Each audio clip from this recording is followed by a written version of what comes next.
Terima kasih untuk persembahan pujian daripada suara yang begitu indah. Saudara, selamat pagi, salam sejahtera bagi kita sekalian.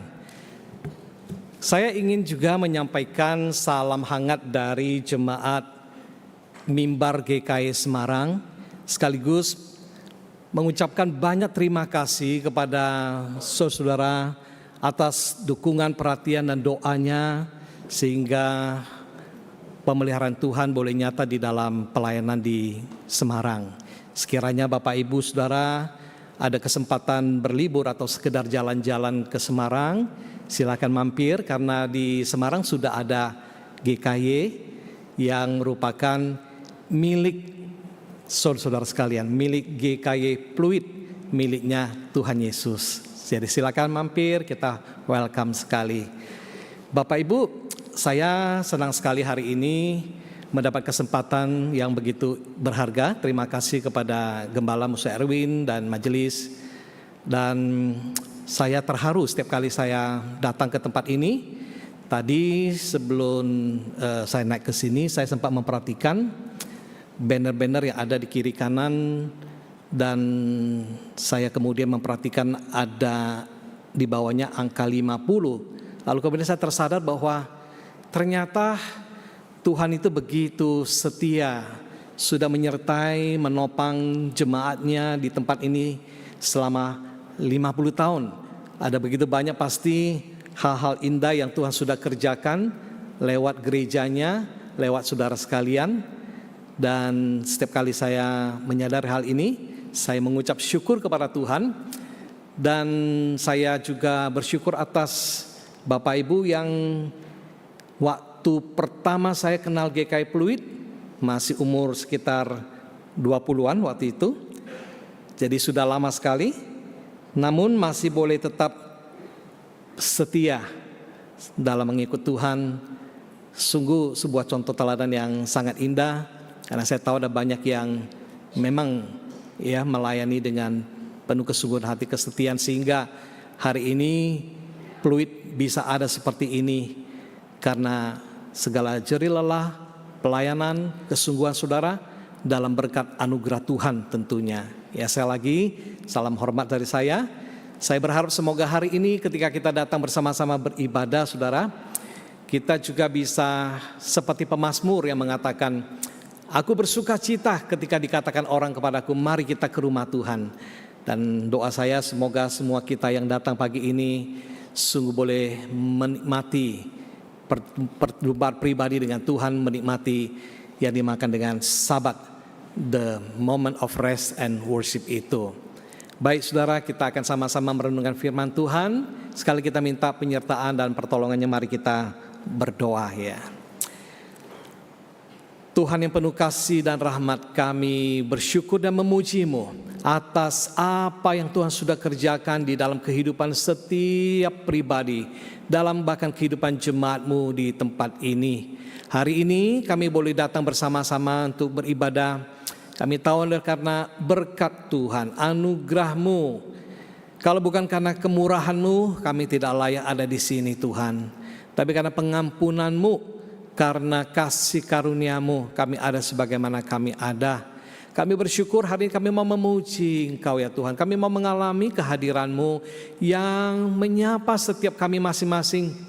Engkau tahu Tuhan, kadangkala kelelahan, kecapean yang kami alami, pergumulan kami yang mungkin orang tidak tahu. Tapi hari ini setiap kali kami datang ke hadirat-Mu, disitulah kami boleh mengalami rest, kelegaan, damai sejahtera itu. Berbicaralah kepada kami Tuhan, supaya kami boleh dikuatkan melalui kebenaran firman Tuhan pagi ini. Kami bersyukur dan menyerahkan baik hamba-Mu yang menyampaikan maupun semua kami. Berikan hati yang lembut, yang terbuka menerima. Dalam nama Tuhan Yesus kami berdoa bersama-sama. Amin. Ya. Saudara-saudara, mari saya ajak kita bersama-sama melihat dua bagian firman Tuhan. Yang pertama kita akan buka di dalam Kitab Keluaran pasal yang ke-20, ayatnya yang ke-8.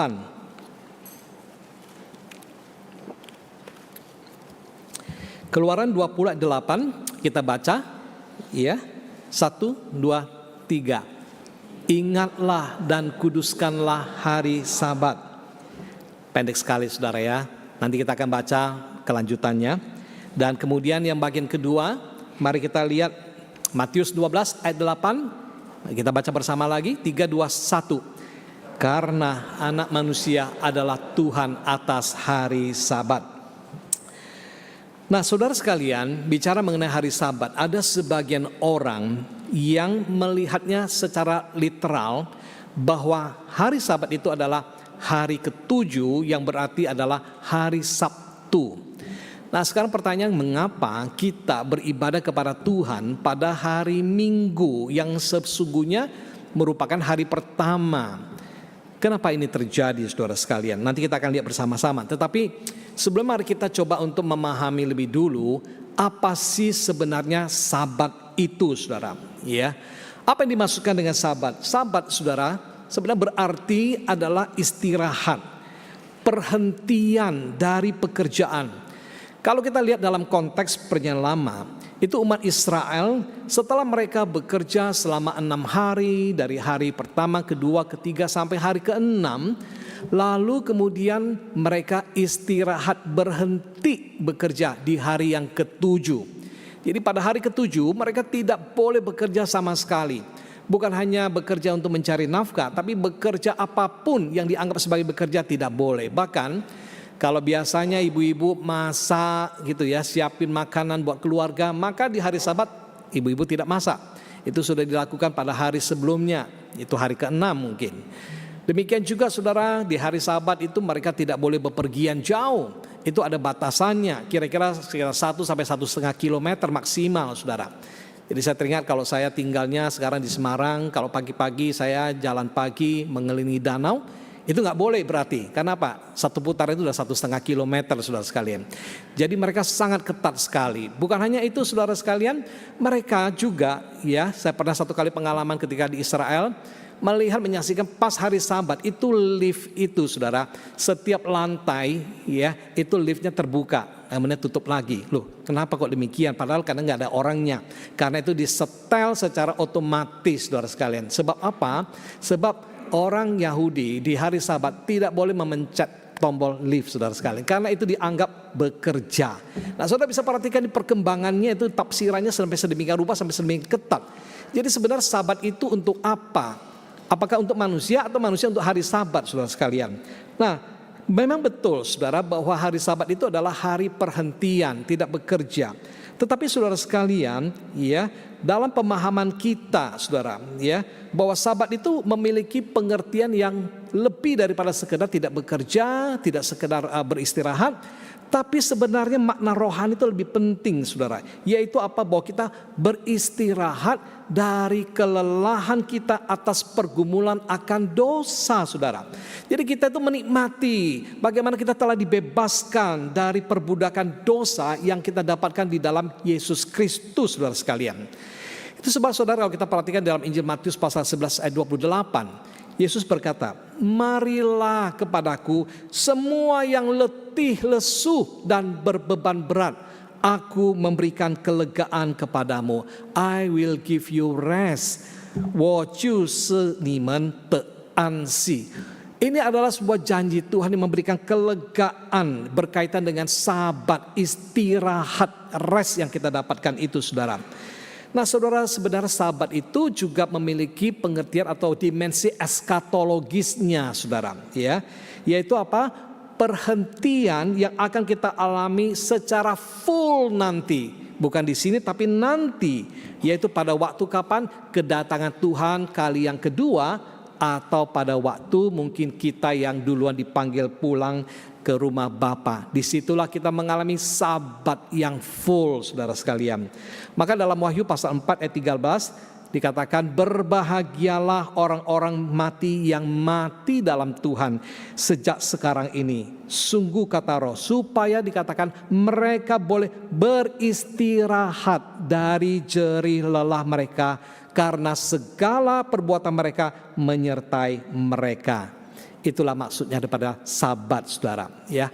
Nah kemudian kedua saudara, kita akan memperhatikan mengapa Tuhan memerintahkan kita untuk mengingat dan menguduskan hari Sabat?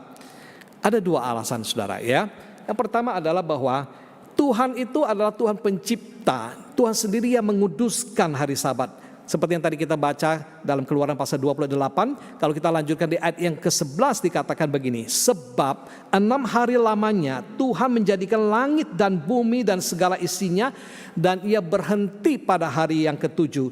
Itulah sebabnya Tuhan memberkati hari Sabat dan menguduskannya. Saudara, ketika dikatakan Tuhan berhenti pada hari yang ke-7, itu maksudnya apa? Apakah kemudian lalu pada hari pertama, kedua, ketiga, dan keenam Tuhan bekerja lagi, lalu hari ke-7 berhenti, dan kemudian hari berikutnya bekerja lagi? Tidak demikian saudara, karena Tuhan itu bukan Tuhan seperti kita yang mengenal lelah. Tuhan tidak pernah lelah. Kata Tuhan berhenti pada hari ke-7 itu sebenarnya memiliki arti bahwa dia berhenti dari segala pekerjaan penciptaannya yang sudah sungguh amat baik. Hari ke-7 Tuhan tetap bekerja dalam pengertian dia masih menopang alam semesta ini. Dia juga masih memelihara kehidupan kita. Dia masih campur tangan dalam kehidupan kita. Sebenarnya Tuhan tidak pernah berhenti bekerja saudara. Karena itu Yesus berkata di dalam Yohanes pasal 5 ayat 16 bahwa apa saudara, ketika dia baru saja menyembuhkan seorang lumpuh, lalu kemudian ada orang-orang Yahudi yang kemudian protes. Mereka merasakan wah ini melanggar hari Sabat, bukankah tidak boleh bekerja? Tapi Yesus berkata apa? Bapakku bekerja sampai sekarang, karena itu aku pun bekerja juga saudara. Jadi sebenarnya hari Sabat bukan berarti sama sekali tidak bekerja apa-apa, tetapi maksudnya adalah supaya melalui hari Sabat itu Tuhan mau kita itu bersekutu dengan Dia, menikmati keintiman dengan Tuhan. Apalagi kita yang sudah diciptakan kali yang kedua, yaitu di dalam Yesus Kristus. Jadi Tuhan menciptakan kita sebagai manusia, dan kemudian di dalam Yesus kita ditebus, kita diciptakan ya sebagai ciptaan yang baru di dalam Yesus, yaitu supaya kita bisa bersekutu. Itulah maksud daripada mengapa Tuhan meminta kita mengingat dan menguduskan hari Sabat. Yang kedua saudara sekalian, alasannya adalah bahwa Tuhan itu telah melepaskan kita dari yang namanya perbudakan dosa. Kalau kita baca misalnya di dalam Ulangan pasal yang ke-5 ayat 15 dikatakan begini ya. Sebab haruslah kau ingat bahwa engkau pun dahulu budak di tanah Mesir, dan engkau dibawa keluar dari sana oleh Tuhan Allahmu dengan tangan yang kuat dan lengan yang teracung. Itulah sebabnya Tuhan Allahmu memerintahkan engkau merayakan hari Sabat. Saudara, ini ditujukan kepada orang Israel dalam perjanjian lama. Hari ini Tuhan membawa kita keluar dari mana saudara? Bukan dari perbudakan Mesir, tetapi membawa saudara dan saya keluar dari perbudakan dosa, membebaskan kita dari hukuman dosa karena penebusan dalam Yesus Kristus yang telah mati bagi saudara dan saya dan bangkit mengalahkan kematian itu, sehingga kita boleh mendapatkan rest, damai, mendapatkan yaitu kelepasan itu. Itulah sebabnya kita boleh mengingat bahwa kita sebagai orang yang sudah dilepaskan, dibebaskan, kita mengingat dan menguduskan hari Sabat. Nah sekarang berikut yang ketiga, bagaimanakah praktisnya sekarang kita merayakan hari Sabat di zaman ini saudara? Saudara sekalian, mestinya hari Sabat itu menjadi holy day saudara. Tetapi banyak orang itu menjadikan Sabat sebagai holiday, hari libur, yaitu jalan-jalan saja saudara. Dan karena itu mereka tidak ke gereja, mereka gunakan waktu itu untuk bersenang-senang. Dan biasanya ini adalah orang-orang yang bukan Kristen ya saudara ya. Bukan seperti jemaat di Pluit yang rajin, yang bersekutu, beribadah, puji Tuhan saudara ya. Nah saudara sekalian, jadi pada hari Sabat itu sebenarnya adalah diberikan Tuhan untuk kebaikan kita, untuk kepentingan kita. Maka kita harus mengingat dan menguduskannya saudara. Kenapa? Karena dengan kita beristirahat dari segala kesibukan kita, dari pekerjaan kita, untuk datang beribadah kepada Tuhan bersama dengan saudara seiman lainnya saudara sekalian. Nah itu menjadi sesuatu yang indah sekali. Itu menjadi sesuatu yang berarti sekali, yang menyegarkan kita saudara. Ya. Nah sekarang mengapa kita tadi saya katakan beribadah di hari Minggu dan bukannya hari Sabat seperti yang dilakukan oleh mungkin segolongan kecil orang Kristen lainnya, saudara. Kenapa, saudara? Karena kalau kita lihat di dalam Alkitab, sejak Tuhan Yesus bangkit dari kematian, sejak Yesus menang atas kuasa maut itu, saudara, maka itu terjadi pada hari pertama minggu itu, yaitu pada hari Minggu, saudara sekalian. Nah, maka murid-murid mulai hari itu dan seterusnya mereka mulai beribadah, berkumpul bersama di hari pertama, yaitu hari Minggu. Kita bisa lihat misalnya di dalam beberapa catatan Alkitab. Kisah Para Rasul pasal 20 ayat 7 misalnya dikatakan, pada hari pertama dalam minggu itu ketika kami berkumpul untuk memecah-mecahkan roti. Jadi di sini berarti mereka beribadah pada hari pertama, yaitu hari Minggu. Demikian juga saudara dalam 1 Korintus pasal 16 ayat 2 dikatakan, pada hari pertama dari tiap-tiap minggu hendaklah kamu, dan seterusnya. Jadi hari-hari itu mereka berkumpul dan beribadah. Lalu juga demikian dalam Wahyu pasal 1:10 dikatakan pada hari Tuhan, yaitu hari Minggu, saudara. Jadi menjadi sebuah, nampaknya jadi hari Minggu itu merupakan sebuah kebiasaan, menjadi sesuatu yang kemudian dikuduskan, yaitu karena Yesus yang bangkit, dia adalah Tuhan atas hari Sabat. Maka hari Minggu menjadi hari di mana kita berkumpul bersama beribadah dengan saudara seiman, tidak seperti orang Israel di perjanjian lama, saudara, ya. Nah, saudara, saya tahu bahwa seringkali memang bagi sebagian orang untuk datang beribadah kepada Tuhan di hari Minggu itu tidaklah mudah. Kadang berjuang, kadang-kadang bergumul. Karena apa? Karena kita menyadari kadang-kadang dalam pekerjaan, dalam usaha, hari Minggu kata orang justru hari yang mungkin paling rame, paling cuan, saudara sekalian. Ya, saya ingat waktu yang lalu pelayanan di Palembang, ada seorang rekan majelis, dia datang kepada saya, dia bilang, "Muse, tolong doakan, saya bergumul karena hari Minggu saya ini kalau jualan sembako itu rame," dia bilang, ya. Waduh, padahal saya harus beribadah. Oke, kita doakan, kita dengan iman percaya, dan dia mengambil sebuah keberanian untuk kemudian tutup toko di hari Minggu. Ya, puji syukur saudara sekalian. Ternyata apa? Ternyata berkatnya tidak berkurang. Ya, Tuhan punya caranya sendiri. Ya, walaupun saat itu dia masih bergumul, ya, artinya ada kemungkinan potensi income akan berkurang, tapi justru Tuhan memberkati dia. Dan hari ini saya bisa saksikan teman saya ini, majelis ini sudah jauh lebih berhasil, lebih maju, dan keluarganya semua baik-baik karena mereka selalu ingat menguduskan hari Sabat, saudara sekalian, ya. Saya tahu bahwa ada sebagian orang yang mungkin belum bisa sama sekali, ya, tutup toko atau berhenti bekerja, tapi paling tidak mereka berusaha untuk supaya bagaimana bisa ke gereja dulu, beribadah dulu, setelah itu baru kemudian buka toko.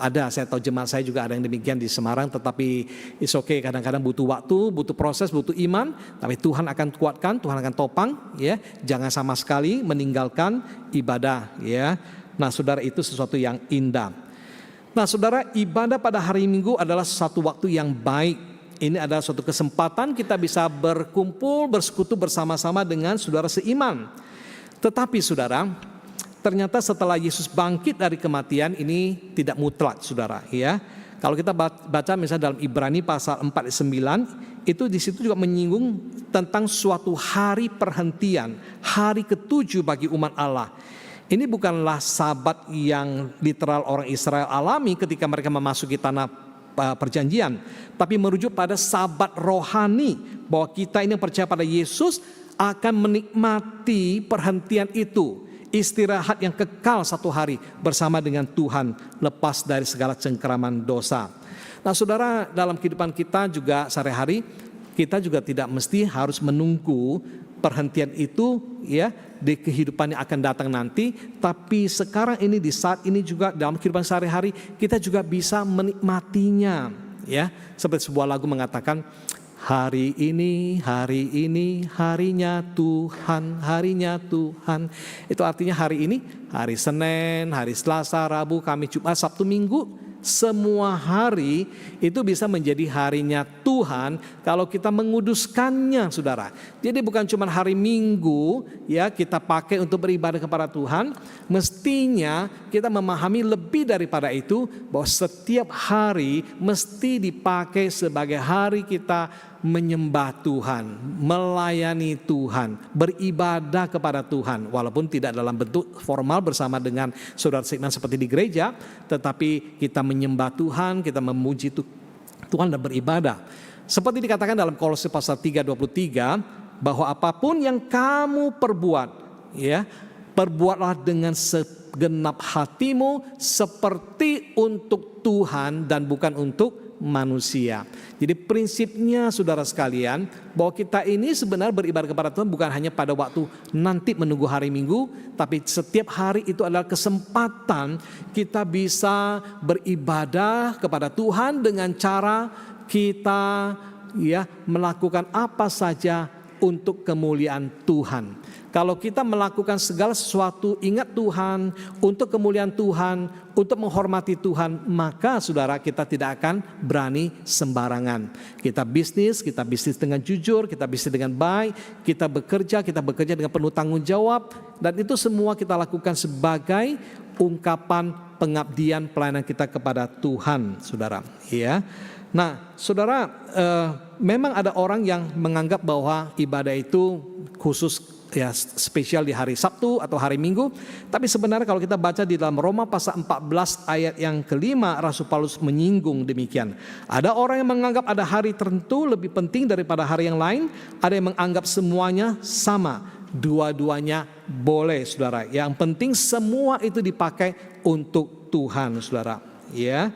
Nah, saudara, saat kita beribadah bersama saudara seiman lainnya yang umumnya hari Minggu, yang kita perlu ingat adalah sebuah kebenaran rohani yang sangat penting adalah bahwa kita sudah memiliki penebusan, pengampunan di dalam Tuhan Yesus Kristus. Kita telah berdamai dengan Allah. Kita telah dilepaskan dari hukuman, dari cengkraman dosa itu. Inilah yang mestinya kita syukuri setiap kali kita datang beribadah, kita bersyukur atas pengampunan Tuhan. Jadi kita bukan lagi datang ke gereja beribadah dengan perasaan terus-menerus bersalah, berdosa, aduh Tuhan saya tidak layak. Ya, kalau kita sudah melakukan kesalahan, kita mengakuinya. Itulah sebabnya mengapa ada liturgi pengakuan dosa. Dan dengan demikian kita yakin percaya bahwa Tuhan mengampuni dosa kita. Nah, setelah itu kita akan berusaha untuk membuktikan sebagai orang yang sudah diampuni, maka kita hidup dalam terang, dalam kebenaran. Jadi tidak perlu membiarkan rasa bersalah itu menghantui kita, membayang-bayang kita, tapi kita hidup dalam damai karena kita sudah diampuni. Saudara, ada sebuah cerita di sebuah gereja di Jerman, di suatu kota kecil, ada bangunan gereja yang di dalamnya ada patung. Tapi ini bukan patung salib atau patung Tuhan Yesus, tapi patung seekor anak domba, saudara sekalian. Ya, nah ternyata ceritanya kenapa demikian, saudara? Karena rupanya pada waktu pembangunan gereja itu, tukang-tukangnya yang adalah jemaat gereja, mereka sedang berada di atas atap itu, ya, dan ternyata tiba-tiba ada seorang pekerjanya terjatuh, saudara, ya, dari atap itu. Wah, orang-orang kemudian berpikir ini pasti akan luka berat atau bahkan kemungkinan akan meninggal, saudara. Ya, ternyata bahwa yang jatuh itu hanya mengalami lecet sedikit. Loh, kenapa bisa demikian? Karena saat terjatuh itu ternyata ada seekor anak domba yang sedang merumput di dekat sana. Lalu yang waktu dia jatuh, dia menimpa anak domba itu, dan anak domba itu yang kemudian mati, saudara sekalian. Ya, jadi anak domba itu seakan mati menggantikan orang yang terjatuh itu. Jadi orang itu kemudian selamat, saudara. Maka untuk menyatakan syukurnya dibuatlah sebuah monumen, sebuah patung anak domba sebagai peringatan bahwa ia bisa hidup karena ada yang menggantikannya, yaitu anak domba itu. Nah, saudara, ini juga menjadi gambaran kepada kita bahwa sesungguhnya ada anak domba Allah, yaitu siapa? Tuhan Yesus Kristus yang telah mati di atas kayu salib menggantikan kita yang harusnya ya binasa, tetapi Tuhan boleh selamatkan kita. Ya, jadi kebenaran ini seharusnya menjadi sebuah landasan bagi kita untuk dengan penuh syukur setiap kali kita datang ke rumah Tuhan beribadah. kita beribadah merayakan kebaikan Tuhan. Kita mengingat kasih setia Tuhan. Memang kadang-kadang kita masih ada kekurangan, ada kelemahan, kita jatuh bangun. Tetapi jangan kita fokus kepada kelemahan-kelemahan itu, ketidaklayakan itu. Tapi lihatlah kepada kasih karunia Tuhan. Bersyukurlah kepada Tuhan. Dan alamilah kuasa pembebasan Tuhan atas kita, saudara sekalian. Ya, karena itu saudara sekalian, hari ini kita datang beribadah bersama-sama. Biarlah, saya tidak tahu mungkin apa yang menjadi pergumulan daripada masing-masing kita. Setiap keluarga ada masalahnya, setiap orang ada kesulitannya. Tapi satu hal, kita boleh mendengar suara Tuhan Yesus yang berkata, marilah kepadaku, engkau yang letih, lesu dan berbeban berat, aku akan memberikan kelegaan kepadamu. Kita datang kepada Tuhan, kita menikmati sabat, rest, kelegaan itu. Dan biar kita boleh dibawa lebih dekat lagi kepada Tuhan. Ya, kiranya Tuhan menolong kita. Sebentar kita akan masuk di dalam perjamuan kudus hari ini. Sekali lagi tadi ingatkan, inilah bukti nyata bahwa Tuhan Yesus telah mencurahkan darahnya bagi kita. Dia telah memberikan nyawanya untuk kita, menebus kita. Dan kita boleh menyambutnya dengan penuh rasa syukur. Mari kita sama-sama siapkan hati kita. Kita minta persilakan paduan suara dan bersama-sama kita nyanyikan pujian, yaitu pecahkan roti bersama.